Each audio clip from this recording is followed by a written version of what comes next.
ನಿಮ್ಮ ಹಸು ಅತಿ ಹೆಚ್ಚು ಹಾಲು ಕೊಡ್ಬೇಕಾ? ಹಾಗಿದ್ರೆ ಏನ್ ಮಾಡ್ಬೇಕು ಗೊತ್ತಾ? ನೋಡಿ, ನಿಮ್ ತೋಟ ಅಥವಾ ನಿಮ್ಮ ಅಕ್ಕಪಕ್ಕ ತೋಟದಲ್ಲಿ ಬಾಳೆ ಗಿಡ ಅಂತೂ ಬೆಳೆದೇ ಇರ್ತಾರೆ. ಬಾಳೆ ಗಿಡ ಕೊಡೋದ್ರಿಂದ ನಮ್ಮ ಹಸುವಿನ ಹಾಲಿನ ಪ್ರಮಾಣ 15% ಜಾಸ್ತಿ ಆಗುತ್ತೆ. ಬಾಳೆ ಸಿಪ್ಪೆ, ಬಾಳೆ ಮರಿ, ಬಾಳೆ ದಿಂಡಿನಲ್ಲಿ ಅತಿ ಹೆಚ್ಚು ಪೋಷಕಾಂಶ ಇದೆ. ಬಾಳೆ ದಿಂಡಿನಲ್ಲಿ ಪೊಟ್ಯಾಷಿಯಂ ಅಂಶ ಜಾಸ್ತಿ ಇರೋದ್ರಿಂದ ಇದನ್ನ ನಮ್ಮ ಹಸುಗಳಿಗೆ ಕೊಡೋದ್ರಿಂದ ಹಸುವಿನ ಹಾಲಿನ ಪ್ರಮಾಣ ಜಾಸ್ತಿ ಆಗುತ್ತೆ. ಮತ್ತೆ ಬಾಳೆ ದಿಂಡಿನಲ್ಲಿ ಅತಿ ಹೆಚ್ಚು ತೇವಾಂಶ ಅಂಶ ಇರೋದ್ರಿಂದ ಇದನ್ನ ಹಸುಗಳಿಗೆ ಬೇಸಿಗೆಯಲ್ಲಿ ಕೊಡೋದ್ರಿಂದ ನಮ್ಮ ಹಸುಗಳ ದೇಹ ಕೂಡ ತಂಪಾಗಿರುತ್ತೆ ಮತ್ತು ಹಸುಗಳು ಹೆಚ್ಚು ಹಾಲು ಕೊಡಲು ಸಹಾಯ ಮಾಡುತ್ತೆ. ಬಾಳೆ ದಿಂಡು ಮಳೆ ಇರ್ಲಿ ಬಿಸಿಲೇ ಇರ್ಲಿ, ನಾವ್ ಎಷ್ಟೇ ಬೆಳೆ ಅಂತ ಬೆಳೆದ್ರು, ಹಸುಗಳಿಗೆ ಎಷ್ಟೇ ಆಹಾರ ಬೆಳೆದ್ರು ಕೆಲವೊಂದ್ಸಲ ಖಾಲಿ ಆಗುತ್ತೆ.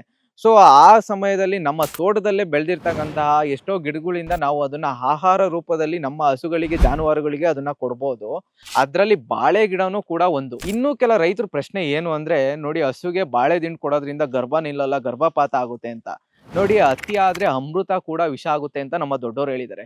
ಬಾಳೆ ಗಿಡನ ಹಸುಗಳಿಗೆ ಇತಿಮಿತಿಯಲ್ಲಿ ಕೊಡೋದ್ರಿಂದ ಯಾವುದೇ ರೀತಿ ಪ್ರಾಬ್ಲಮ್ ಆಗಲ್ಲ. ಸೊ ಇತಿಮಿತಿಯಲ್ಲಿ ಬಳಸಿ. ರೈತ ರೈತ ರೈತ ಅನ್ನ ಕೊಡುವ ದಾತ ಜೀತ ಜೀತ